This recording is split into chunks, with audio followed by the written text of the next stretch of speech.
Okay, hello everybody.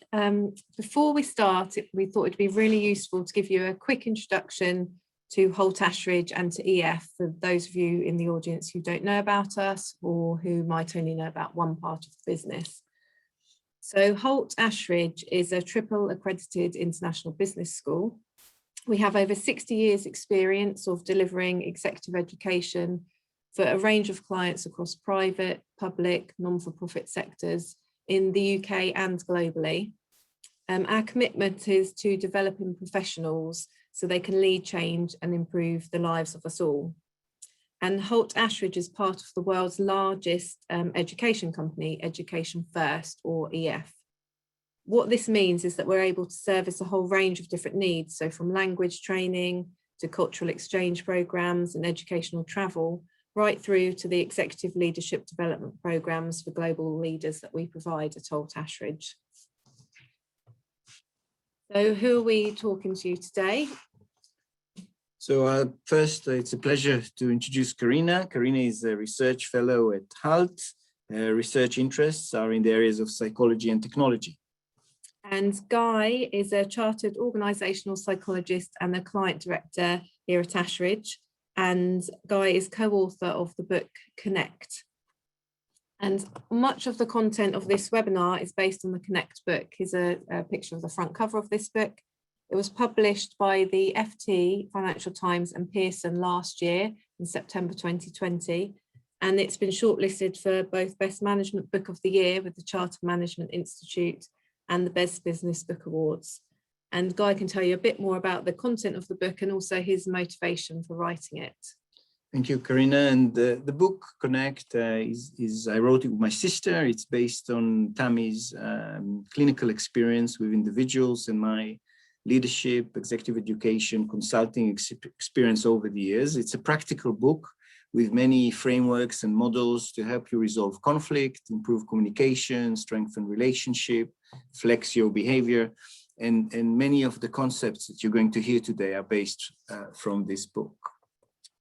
So just to get us started, we'd like to start with you. And we've gone through a year with lack of connectivity through the pandemic. So we just want to get a snapshot of connection first. And Sophie will upload the poll for us. And what I'd like you to, and please, let's have everyone, we've got lots of people here on this call. So if you can think from 1 to 3, when 1 is low and 3 is high, how connected do you feel with family? 1 is low, 3 is high. Friends, 1 low, 3 high. And colleagues at work. Again, give us your snapshot. Where are you at the moment? Thank you.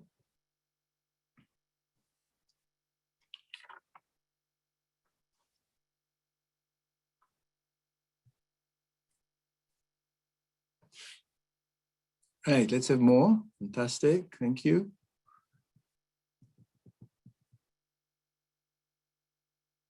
Excellent, thank you for voting. Super.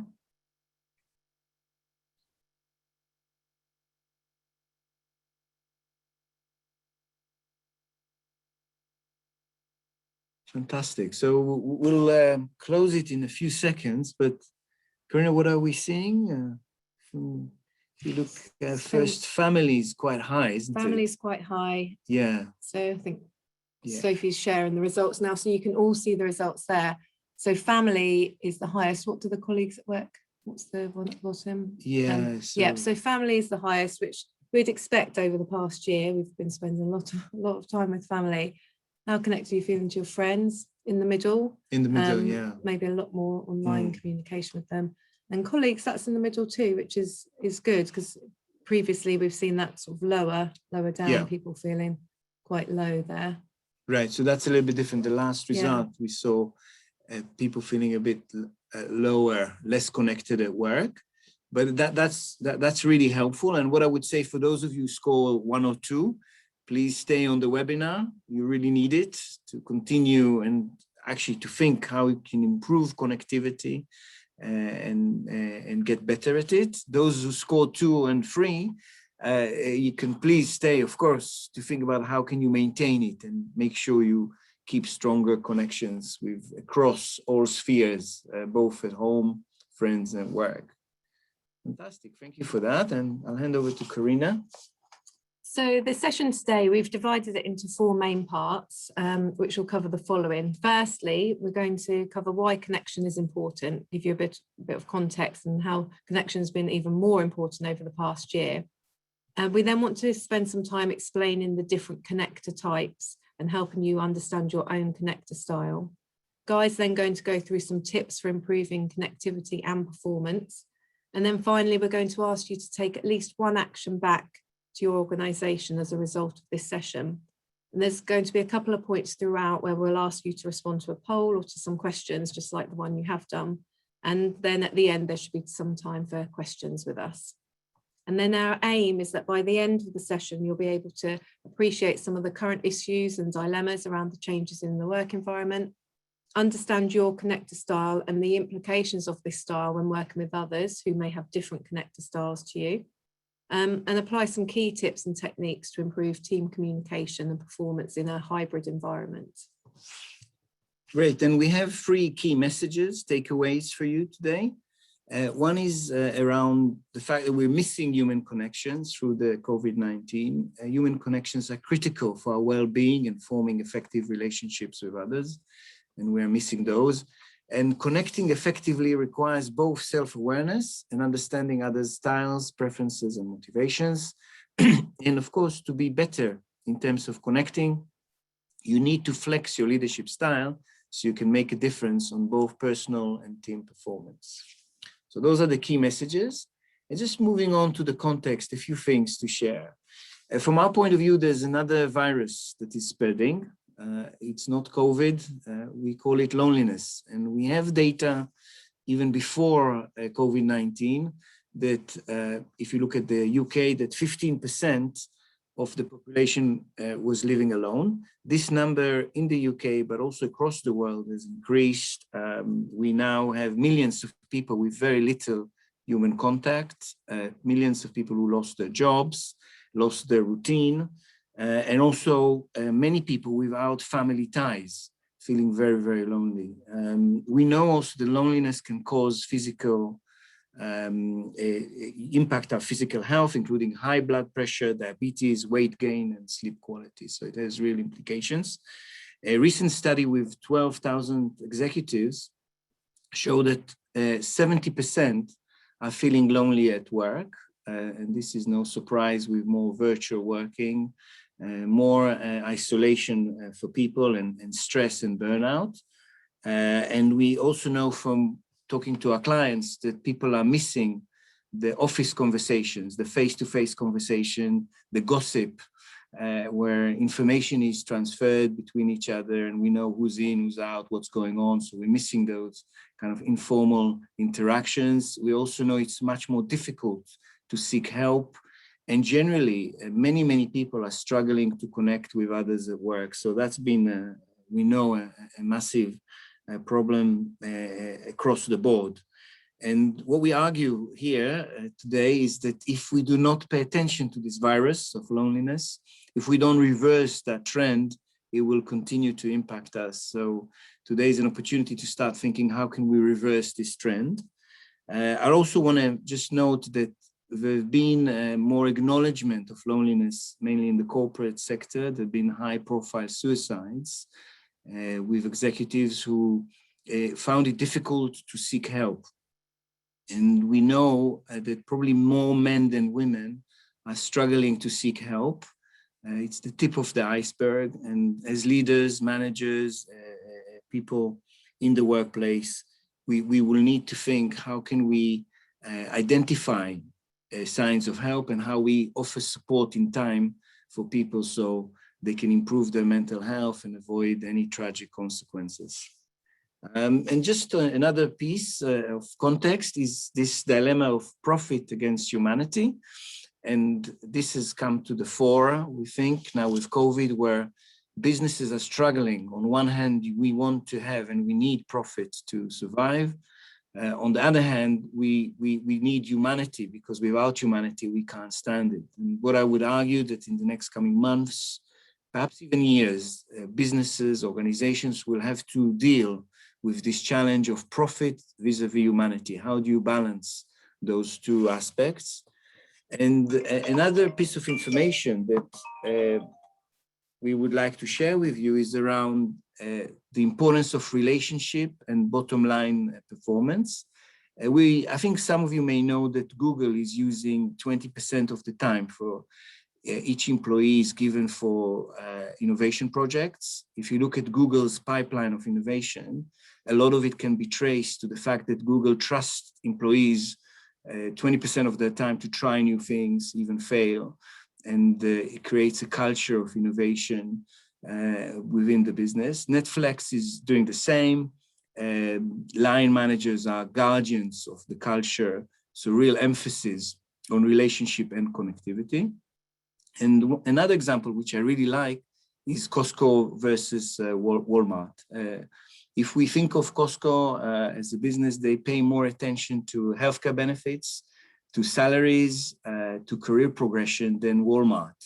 Walmart has been accused as modern slavery with very little pay, very little healthcare benefits and so on. If you look at 20 years at both companies, both businesses, Costco vis-a-vis Walmart, you will see that Costco beats Walmart on every measurement in terms of price, share price, customer satisfaction, and so on. So we have evidence on the importance of relationship on bottom line performance. And another piece of context, you will be all familiar with the Zoom fatigue. We're all experiencing it. It's been with us now for a long time. It caught my attention that the Citigroup CEO has announced, this is a massive organization with thousands of employees, on Zoom-free Fridays. And that was an announcement because we know Zoom, we're all the time on. The boundaries between our work life and private life is blurred. And we also miss social cues. So like now, if we were face-to-face, I'll be able to read the room, see you, and get some information. Through the screen, we get very little, and we have to work harder, which means that we are more tired. So that's something that is still with us within the changing context. And I'll hand over to Karina. So when we're thinking now about what the future of the workplace is going to look like, there's great ambiguity. So different businesses, different sectors are answering what the future of their office looks like in very different ways. So there's been lots of articles in the press citing different companies' decisions for letting their workers stay at home or letting them come back into the office, or some of them are proposing a solution in between, a hybrid solution. The pushback from the finance sector regarding home working has been noticeable. So Goldman Sachs CEO described remote working as an aberration that they're going to correct as quickly as possible. And then the Barclays chief exec voiced similar sentiments when he described remote working as a short-term measure that wasn't sustainable. But then in contrast, there's some tech sector companies, so Google and Microsoft, they've been backing remote working and the advantages it brings. So they're talking about the positives of increased productivity, providing a better work-life balance, a wider workforce talent pool, and so on. And then there's also something in between these two. So there's been suggestions that a hybrid model is the solution. For example, the tech giant Facebook and Aviva Insurance have been wanting to offer greater flexibility and independence for their workers whilst maintaining certain structures still. And all we know at the moment from reading everything that's out there is that the structure of the post-pandemic world of work still remains up in the air. And the solutions are not going to be just about which organisation you work for or which sector you're working in. It's going to depend on the nature of the work you do, the working patterns you have and want, and so on. And leaders are going to need to work out the best solution for individuals and organisations and prepare workers for a future that may be different to the one that they anticipated. So that's just about going forward, what might be happening. And then we want to ask you some questions again now. We would like to hear about the challenges you feel you've faced over the past year, and also the biggest opportunities you feel you've faced over the past year. So whilst you've been working remotely, so you can go to menti.com, the information's on the slide, or it should be copied into the chat page as well, or you can just scan the QR code with your phone. And then when you're redirected to the page, you can just answer the first question about the biggest challenge you faced over the past year. Just type in 1 word, 2 words. And then as soon as you've done that, it will take you straight onto the next question about the biggest opportunity you feel you've had over the past year too. We'll just give people a couple of minutes to do this, and then we can look at what everyone's saying.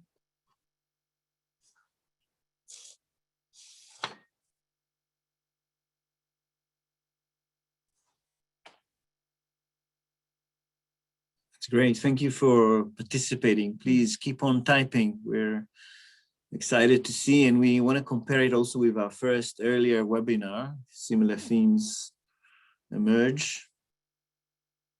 So that's the challenge, isn't it? Yeah. Yeah.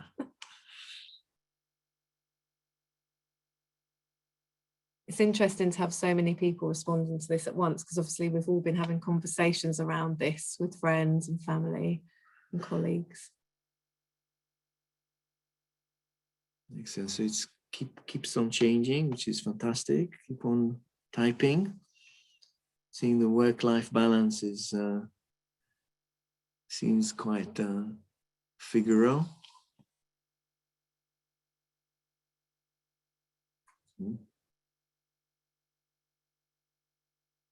Excellent, Okay. excellent. So Good. what's going on? Work-life balance, biggest challenge. Yeah. Yeah. And loneliness and fatigue, a little bit in line with what we talk about the Zoom fatigue. This remote working comes at a price, isn't it? Time management's quite big there as well, which I guess is related to work-life balance. Mm-hmm. Yeah, yeah. Excellent. So very similar to the themes we had before. Yeah. Interesting comments around motivation, how I Yeah. keep motivation. That's a good point. And trust as well, which is a big topic. Exactly. How we keep trust and motivation in this virtual, disconnected environment. Brilliant. Wow. Okay, Sophie, can we look at what people were saying for the opportunities as well? Yeah, thank you, Olivia. Are you saying build trust remotely? Absolutely. There are opportunities to do those things remotely. We'll talk more about that. Okay, so opportunity, work-life balance. So that always comes up as both a challenge and an opportunity. So obviously people have less commuting time, less travel, which is great for work-life balance and flexibility. But then there's the other side of that, of the blurring between your professional and personal life, and especially with people were talking this morning about homeschooling and things, and so it's hard to sort of see the, there's positives and negatives with the work-life balance and remote working. Opportunities, innovation, family, productivity. Excellent. And increased motivation, which is good. Yeah, so some opportunities. Is that similar to what you're hearing, Karina? Yeah, this is, these terms and all the discussions we've been having, doing some research around this, these are the things that are coming up. And it'll be good we're going to explore this. I'll tell you a bit more towards the end of the session, but in a new research project, and actually talk to people about these and kind of the opportunities, how we can continue those. Interesting. And I see families come up again. It's an opportunity to connect more with family. We don't want to lose that, clearly. Yeah. And the less travel, the flexibility, maybe even productivity for some. Yeah. And in the first poll, whenever we've done that poll, people always say they are feeling very connected to their family. Yeah, yeah. Okay, great. Excellent. So we'll move on.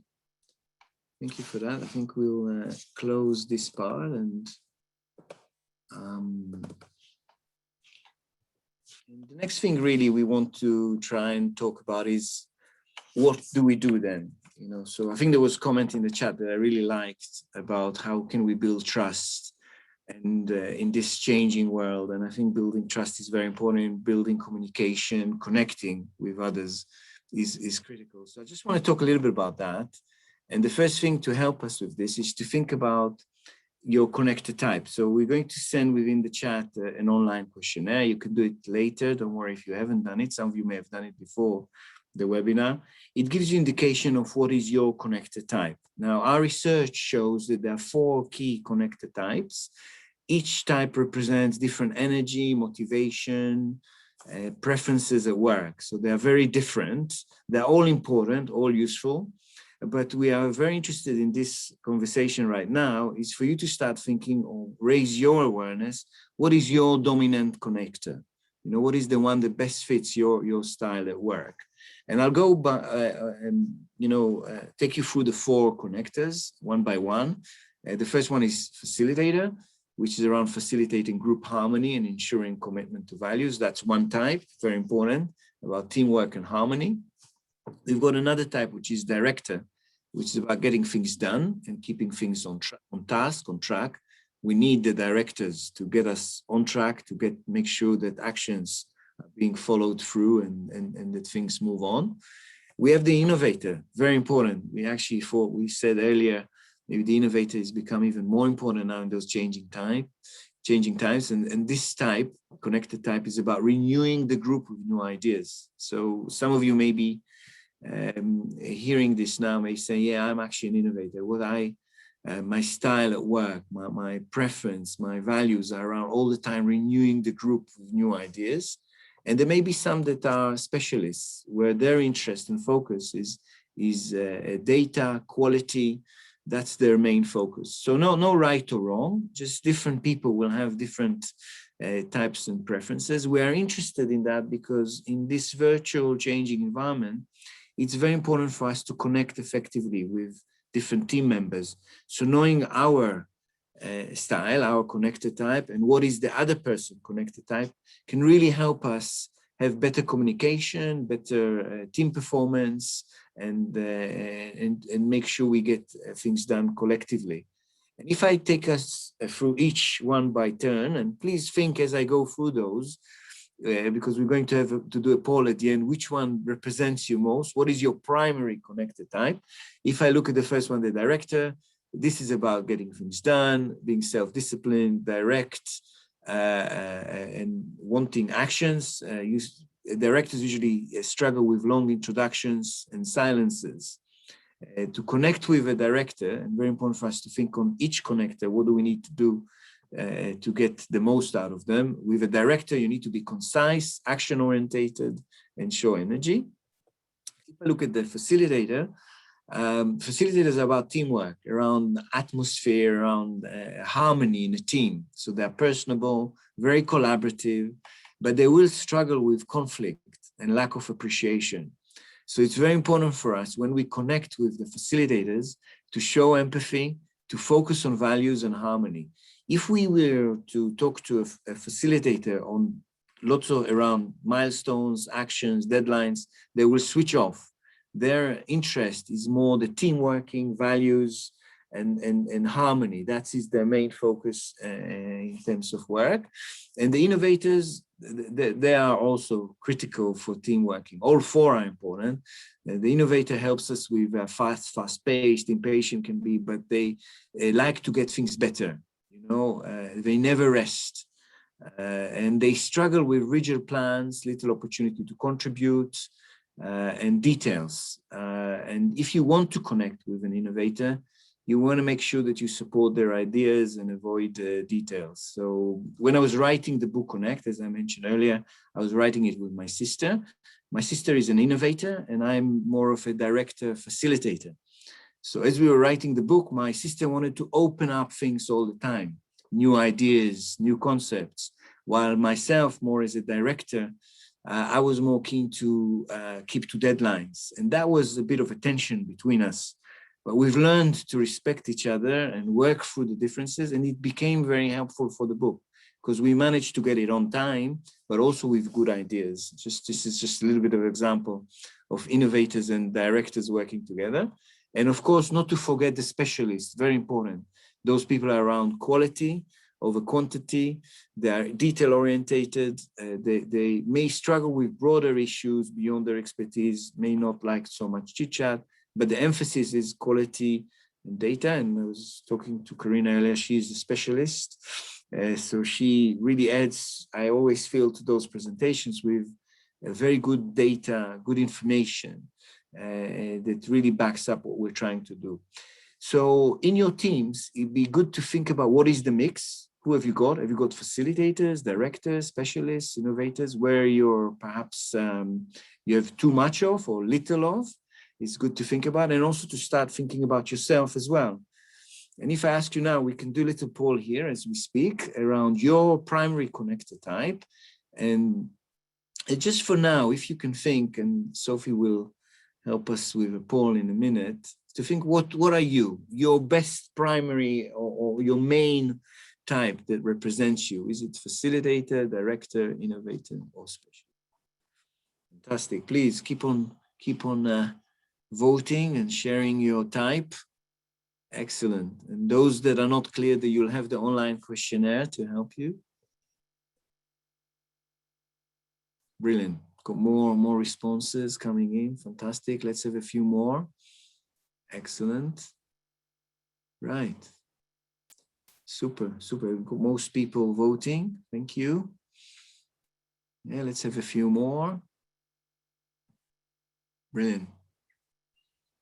That's excellent, because I think we're seeing more facilitators. Would that be right? Let's see if it changes a bit. But we can end it now, Sophie. Thank you. Great. So we've got 42%. Yeah, facilitators first one. That's what happened in the session this morning. And usually director comes out as the highest percentage. Right. So I wonder if it is just facilitators signing up to the webinar because they're interested in finding more about connector types. Excellent. And maybe they want to connect facilitators, so that we have more of you here. And we have also some of the other types as well, the director, the innovators and specialists. Good for you to think, and as you do the questionnaire, is what is your primary one and the secondary one? Because usually you may be a facilitator, but you may be a combo with director or innovator, or you may be a specialist with a combo of innovator and director. So this combination is very important for us. Fantastic. Thank you very much. So I just ask Karina if we move on, just to share a few stats on the connector types. What are we learning? So we've been collecting some data on the connection types using the tool that some of you have responded to over the past year. And we've had around 300 responses so far. Obviously, the more people who respond, the more accurate and useful our measure and insights will be. So please do complete the tool properly if you do get a chance to. Of the people who've responded so far, so the 300 respondents are made up of slightly more females than males, so 60% compared to 40%, and the majority are aged in their 30s and 40s, and they are based in the UK. And we can break down the data we've got, but just a word of caution before I share it with you, as I'm a specialist. As I said, we're still collecting data and we're still analysing the data. So we do need to be cautious when drawing any conclusions, but it's really interesting to see some of the trends that are emerging. So this is our responses so far broken down by connector type. And you can see that director was by far the most common connector type, according to the tool. So almost half, 46% of respondents were categorised in themselves as directors.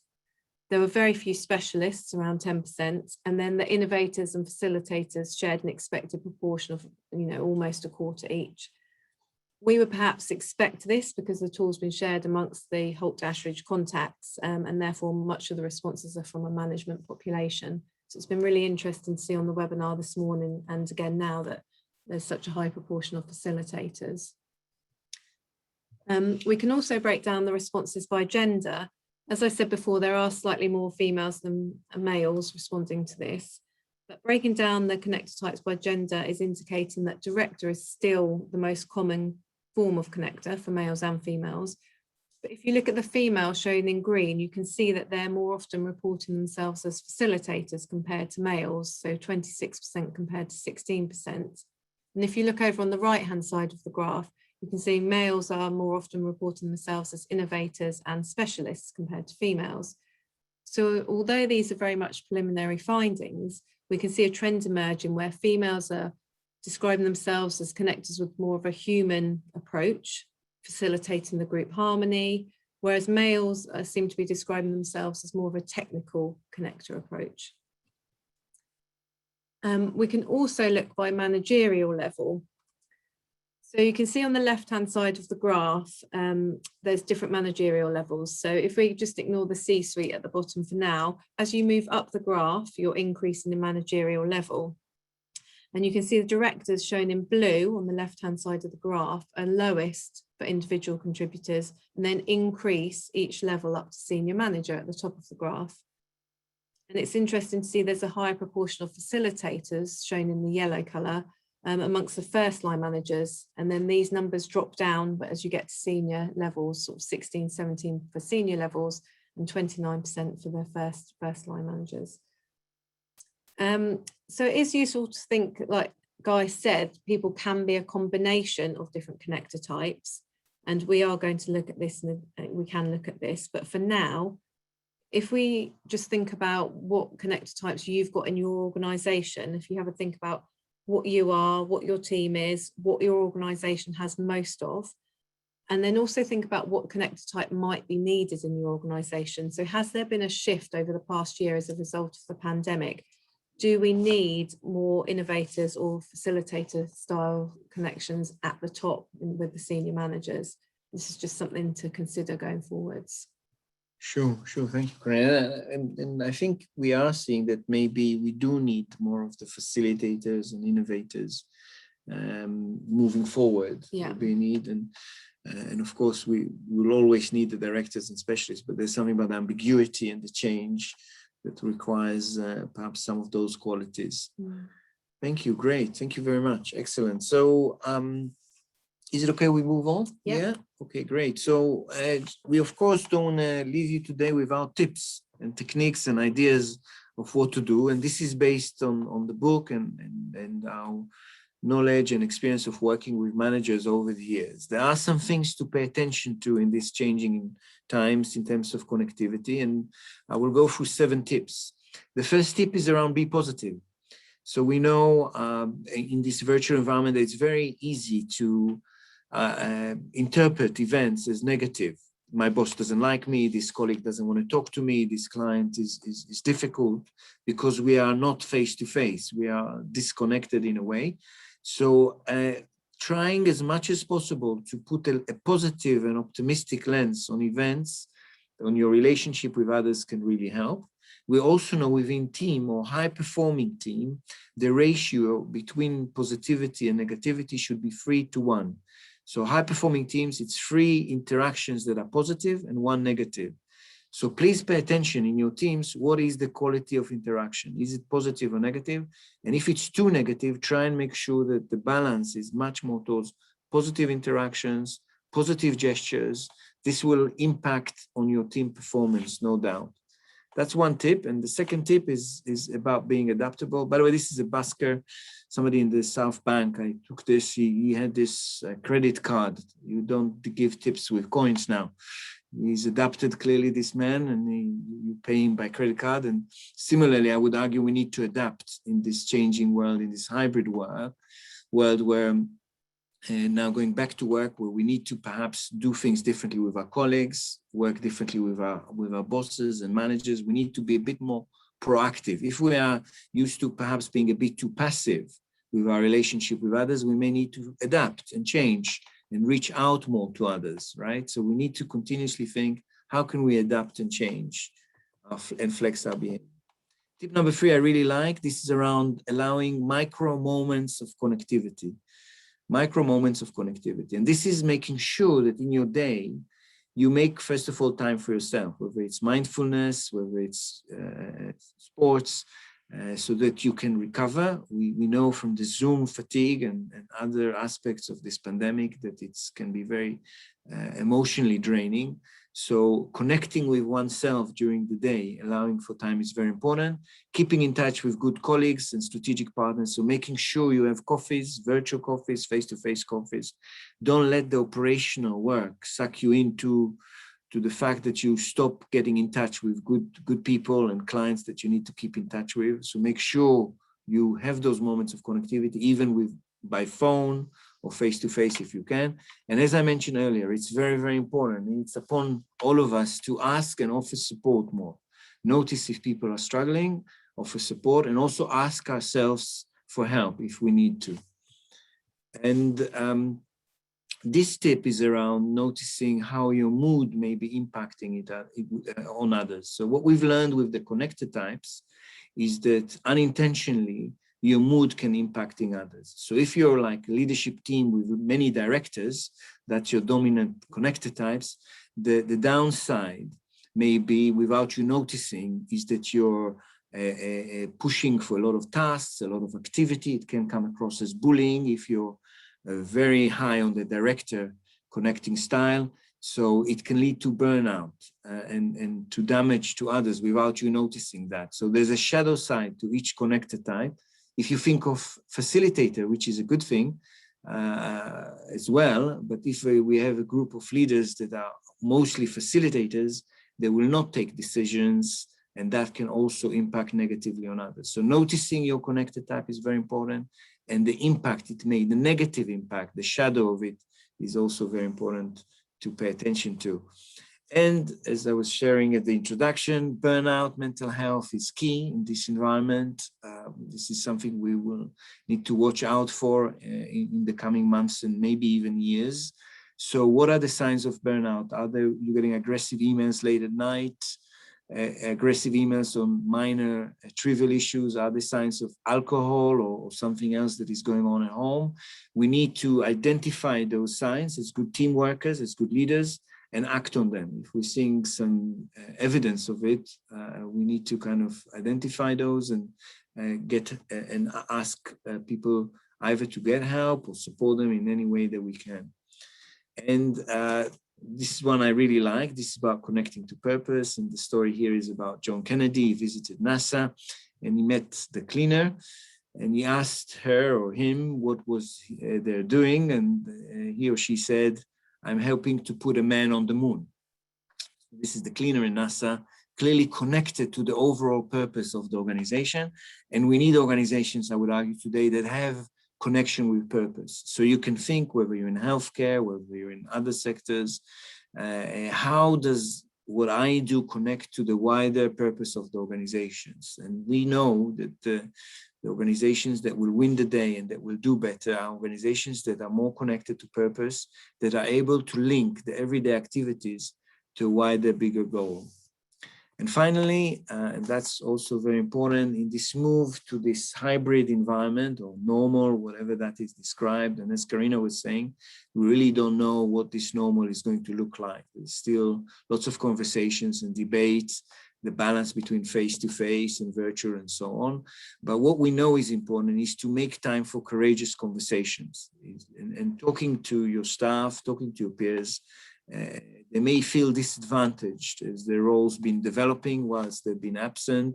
So they may be worried about that. You may want to, that's very, very important to reset expectations around communication and attendance. We've got used to some sort of patterns of communication and attendance during COVID. As we're now getting vaccinated, things are changing. We may want to reset expectations with our peers and colleagues about what's expected in terms of face-to-face attendance. Do we meet face-to-face? When is it face-to-face? When is it virtual? And so on. We want to listen to opposing views. There may be, we talked earlier, there may be introverts that quite like it and they want to stay at home. There may be some extroverts that are very keen to get back to the workplace face-to-face. You want to listen to those opposing views, find a good solution that works for everyone in your team, and there'll be different views. And of course, there are feelings of anxiety and loss in all of this as we're changing. So having forums to discuss that will be helpful. And we also like the idea of a buddy system where people can talk about their experiences, what they need, and how they are finding this transition back to work and to their set. So a few tips. I hope you take something from this. If you take one or two, that'll be fantastic. Something you may want to do in the coming week. We'll be delighted to think that you may want to kind of take some action out of this. And I will hand over to Karina. Thank you. So yes, over to you again, really. What we'd like you to do is just choose one thing that you've heard about or thought about during today's session in terms of connections in your workplace where you really feel you could take action. So it might be to focus on one of the tips that Guy just talked you through. It could be to spend some time thinking about your connector type, perhaps think about the other connection types in your team, think about how you relate to each other, how you could flex to improve your connectivity. And whatever it is, you might like to just make a note of that somewhere. This is just for yourself. It's not for us. You don't have to share it with us, but just something that you could take back to your organisation as a result of today's session. And then before we move on to some questions, we've got a request really. We're conducting a piece of research to follow up on the Connect book. So it's called 1 Year On, and we're looking at how the pandemic and the associated move to remote working really impacted communication and the quality of relationships at work.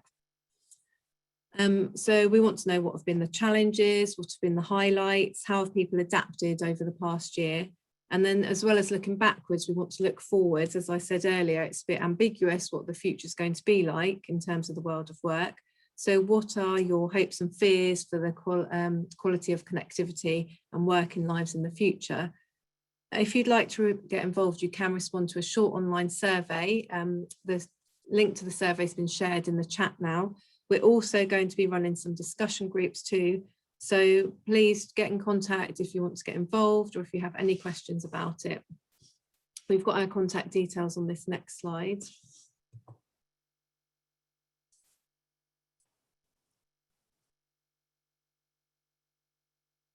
Okay, so that's it from us. Thank you. We are going to move to answer some of your questions you've been sharing. Whilst we go to the questions, I'm just going to leave this up here. This is just some examples of our transformational leadership programs at Holt Ashridge. So all the content we've been covering today is just one example of content we can provide. If you want to find out more about what we do, there's a link in the slide here and it will also be shared in the chat. Excellent. Thank you, Karina, and thank you, everyone. Lovely to have you on this call, such a diverse international group. And we'll try and do our best now. We've got a couple of minutes to answer a few questions. Great. The first question there from Dominic, do you see a big difference between how lonely people feel based on age group? So this is really interesting, and I'm interested in researching different generations in the workplace. So there's lots of stuff in the press about increased age, people feeling more lonely. This is something that I want to look into in terms of the connector type. We're collecting the data already. We can look by age. We haven't done so yet, but we're going to. And also in the research I just mentioned going forward, I'm really interested in exploring this. What's been the impact over the past year for different generations? And then also in terms of generations, we talked a bit about introversion, extroversion, so different personality types as well, because I think some people have been finding this a more positive experience than others. So this will be something we want to explore. Fantastic, thank you. And there is a lovely question here about how cultural differences affect the balance between profit and humanity. Do you have a scope outside of Anglo-Saxon countries? So I think that's something I will be interested in looking more at. Axel, thank you for that. I think it's beyond our cultures. I think there's something around DNA of organizations and cultural organizations. Some may be more cutthroat in this environment, some may be more trying to keep a sense of humanity. I think culture actually, organization culture here overrides national culture in my experience on this one. But a tough question still to be hanging on over all of us. And it, I think, also depends, I think, on some countries probably doing better than others. So that's a good one to continue to look at. I really love this question by Chris about when Goldman Sachs and Barclays bosses speak about virtual working. Is something a way to move away from others. Is this their opinion or the organization's opinion? I don't know if Karina, is this a personal view or more of an organizational view? From what I was reading in the press, it was there's been loads of articles about this in the press. It seems to be based on their own opinion from their position, if they're in their position, knowing about their organization. And everything I've read around this seems all of the solutions that people are offering in terms of going back to work or staying remote working all seem to relate to the sector they're in and based on the history of that sector. So what the work is traditionally like in that sector and the need for being face-to-face or not. So it'll be interesting to see what happens. Right, so there's more to be seen on a lot of those things. Do you think leaders have a natural tendency to hire people or rely on people who are the same connected type? Is this highlighted more in a virtual world without human connections? Fantastic. Thank you, anonymous attendee. Great question. And we know generally that people do hire and recruit in their own image. That's very well known phenomena. And I don't have the data for that, but I think it may even be more the case in a virtual world where we can't see people, and we may kind of, through the pressure of that, maybe relying on this tendency to recruit in our own image. This is something we need to watch out for. It means less innovation in organization. It means more sameness. And it's something I would argue that we need to keep on checking. Thank you for that. And there's more here. It's a good question around connected types across cultures. Anything we can say about that on a culture, on a region? Anything we are seeing? Any differences? Well, again, this is something we're going to look at, but in terms of the book, you were mainly based, it was US and UK, wasn't it? Yeah. So we're hoping we're collecting more data across cultures so we can actually look at this. Absolutely. So that's something we will continue to look at. Thank you. And what are some tips to improve communication with teams? So I've touched on a few tips there. I think the points about moments of connectivity within teams, taking time to connect is incredibly important. And the tip on adaptability to improve communication, so each team member takes upon themselves to flex their behavior, will be very, very important. We can talk more about that. There's more in the book, but again, please, I think they'll send the information as well. Have a look at the tips. I think there's quite a lot in there that can help communication with teams. And my message is that please keep on trying and doing. Don't leave it to chance. There's a lot we can do. It's not the case that one connector type is the best connector type, or one connector type needs to adapt to another one. It's the case of all having to flex to work together to get the best out of the team. Absolutely. And there's a lovely question here about how do you develop self-awareness of your communication style and impact on others. So first you fill in the questionnaire and you learn from the questionnaire what is your type, your dominant one, and your perhaps secondary connector type, and you ask for feedback. You ask people to give you feedback on how you come across, what may be your impact. You may not be aware, you may have intentions, but we are more interested in what actually comes across and how people experience you. So any 360 feedback, other feedback from line managers, from colleagues can really help. And a bit of some deep personal work, just to kind of think a little bit about what motivates you, what are your preferences. All of that can really help increase your self-awareness, which is the cornerstone of everything we talk about today. And what am I to do when my connector profile seems evenly distributed? Yeah, that's possible, that you have a kind of even distribution. That means that you're perhaps more flexible and you can move across the different connectors. It's nothing to worry about. The book is in Spanish, a question mark? No, it's not Spanish, not yet, but we have it in English. You can find it on Amazon and Pearson. We hope to have a Spanish edition at some point. We don't have it at this stage. We'll try and get one or two more in the time we've got. We've got Carlos here. Do you want to read that, Karina? About currently we're measuring the commitment just with the results. How can we measure or see the results that the efforts that people are doing? Yeah, that's a good point. Maybe I'll say something, and if you want to add to it, I like this question because I think at work there's a focus on tangible results. It's easier to see KPIs and look just at the bottom line.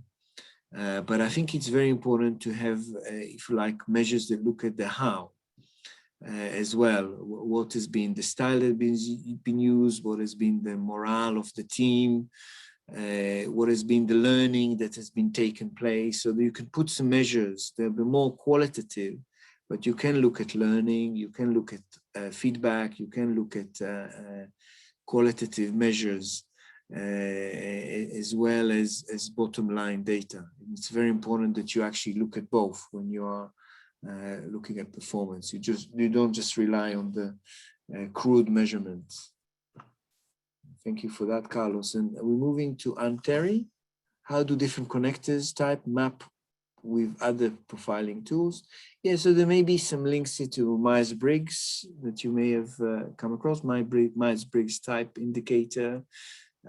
We also used AMCube, so we relied on several other tools when we built the connector type. So there are some links. The best thing is to see it as one piece of data, the connector type, and compare it to other psychological tools you've done and see the patterns that may emerge across the tools. So it gives you more confidence. Yeah. That's what's coming through. Just finding out more about yourself, isn't it? And using that information. Exactly. So just the encouragement is to take as many pieces of data and use them, digest them, ask for feedback, together build a picture of what's your leadership style and what is the impact on others. Okay, as Claire says, as an innovator, how can I ensure my style is recognized, and also how I balance meeting deadlines, priorities, etc., so others types are happy with working with me and trust me? Right, that's a lovely question, Claire. I think there are two things that come to mind. One is to make sure that you have somebody in your team that looks after the deadlines and the details. I think that will really help, that we have a team that complements us. As I mentioned, I like working with Karina. I hope it's mutual. Yeah. And we try and complement each other. We have different connector types. I think you should do the same. Think, how can you minimize the risk of being an innovator and have somebody that follows through on deadlines and prioritizing. And also, it's also about flexing. So paying more attention as an innovator to deadlines. So consciously making effort to prioritize some of those details that you may not really like, but for you to stay credible, you need to stay on top of. Thank you for that. So great, we've got William. Which is the last question. So William has said, as we've contributed to your research, now with 2 questionnaires, how can we learn about your results? So we will be sharing all of our results and everything via the Ashridge Holt webpage. Hopefully we'll have a report out. So we'll share everything online. And then at one point in the questionnaire, you can provide your email address that is completely separate to your responses, but you can provide that in there if you want to be contacted, and we can share reports and things with you directly. Excellent, William. Yeah, and that's also, this work is not over for us. And this webinar has been a great also step, understanding that there's more to learn about how Connect is changing, how communication is changing. Very happy to share the results, and we would value your participation as we're continuing to learn this area. I think we've got a few more minutes to go. Let's try the final question here from Benita. Self-awareness can often raise anxiety in us. Learning can be uncomfortable, so people can move away from connection. What are your thoughts on being uncomfortable? Right, so my personal view on uncomfortable, that is good for you. If it's not completely uncomfortable, that you're feeling very stressed and anxious, but a degree of anxiety is good for us for learning and growth and development. And I would really encourage you to share your connector types within your teams, with each other. So it can feel a little bit anxiety provoking, but the benefits are far higher in terms of learning how to work with each other, learning about different preferences, using the team to work, using individuals to work on the strengths rather than the weaknesses, understanding some of our risks as well, both individually and as a team. So it may be a little bit uncomfortable, and I take that point, Benita, but still we believe this is very important work to do for us to stay on good and high performance. So I think this is our time. Mm-hmm. Thank you so much. We are grateful for all of you for dialing in and asking fantastic questions. Anything, Karina, to No, add? just thank you so much for joining, and hope you've found something useful that you can take away and back to your colleagues and organisations. Thank you very much, and stay connected. Thank you.